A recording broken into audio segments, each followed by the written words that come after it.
So, Dr. Madahari Henry, thank you for joining me today. Can you tell us a little bit about what brought you to the States from Antigua? Yes, sure. Thank you for having me. So I left my home, Antigua and Barbuda, to come to the US to pursue a medical career.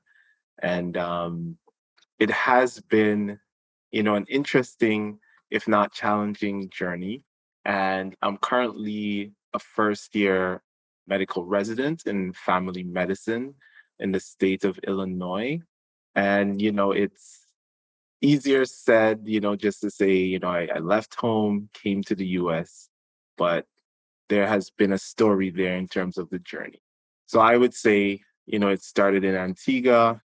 I started in the Caribbean Medical School, which requires you to be there for 2 years of your medical training. And then the second 2 years, which we consider to be the clinical experience you do in the US. And so I did go to a school like that.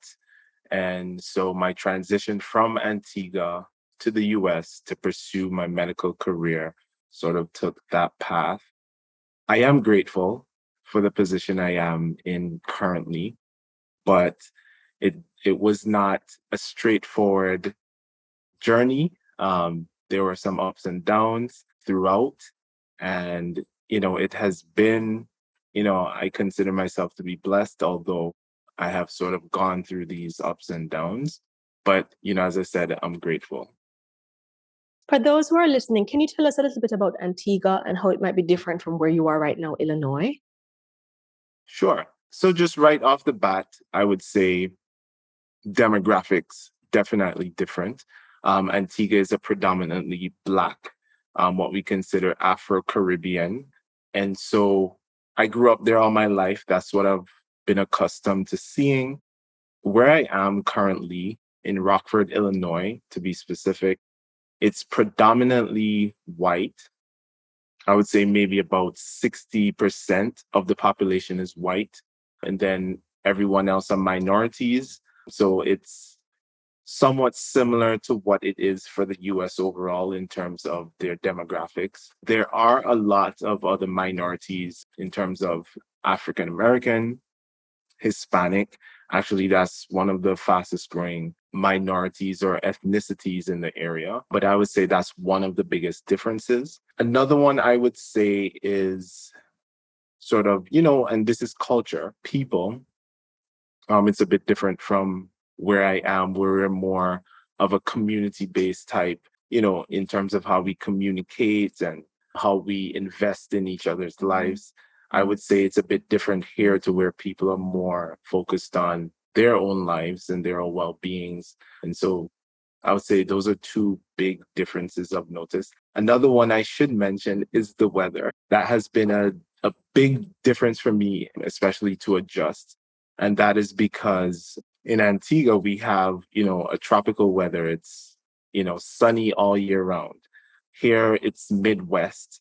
So, we get the four seasons in full force. And so I had to adjust specifically to the long winter months. So that has been a big difference for me.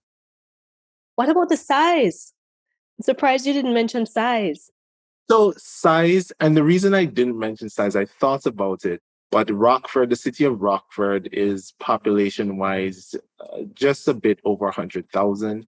Pretty much similar to Antigua. We're right about there, maybe a little bit under 100,000. So in terms of population. Now, obviously, in terms of landmass, it's a lot bigger. And I guess I can touch on in terms of transportation, getting around.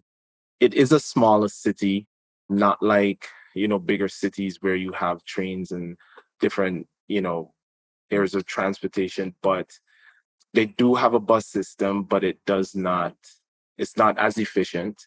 It only goes on certain routes. So you definitely need a car or some, way of transportation of getting around, whether if you want to do shopping or, just doing your daily errands, you definitely need personal transportation. So it sounds like you really had to adjust to a lot of differences between your home country and where you are now. Now, is this the first time that you're in the States? for your medical training, or had you lived in the States before? Yes. So I have lived in the States before. I actually did my undergrad pre-medicine in Pensacola, Florida. And I spent 4 years off and on. I would go back home in the summer, but I would spend most of my time in the US. And that, even in itself, is a little bit different. I stayed on campus, so I did not have to look for housing off campus. And so it was a little bit easier. I did have roommates, which that in itself was an adjustment, but it was slightly different, whether it's the weather, where I lived, to where I am now. And that has definitely changed my perspective on how I view the US. It's not wherever you go, it's the same, just depending on where you are. It's very, very different. So that's one of the things I had to adjust to. Awesome. So next time we talk, we've got a little bit about your story. Next time we talk, we're going to talk about some of the barriers that you had to overcome, which are barriers that are common for lots of international students who are coming to the States. Some of them may have been unique to you because you're an international medical graduate student, but some of them may be universal. So I can't wait until we meet again to talk about those things. Yes, thank you.